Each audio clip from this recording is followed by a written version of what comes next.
Hey hello good morning everyone. বহুদিন পর কালী পুজোর ব্লগ নিয়ে চলে এসেছি। জানি আমার ব্লগগুলো খুব লেটে আসছে, কারণ অফিসের কাজে প্রচণ্ড পরিমাণে ব্যস্ত।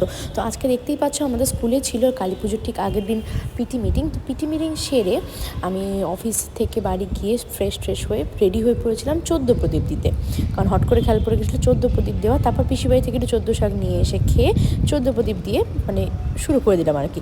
প্রিপারেশনটা ছিল, কিছু করে নিয়েছিলাম, সেটা আমি পরে দিয়ে দেবো অবশ্যই, যা প্রিপারেশন ছিল। বাকিটা যেটা ছিল সেটা হলো প্রদীপ ধুয়ে মায়ের কথা মতো একদম ভদ্র মেয়ের মতো আমি আর এলডিন মিলে একসাথে চলে এসেছিলাম 14 প্রদীপ দিতে।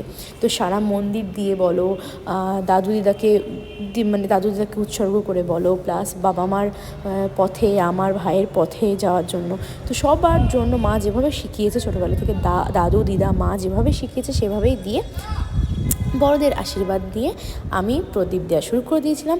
অ্যান্ড তারপরে দেখতে থাকো।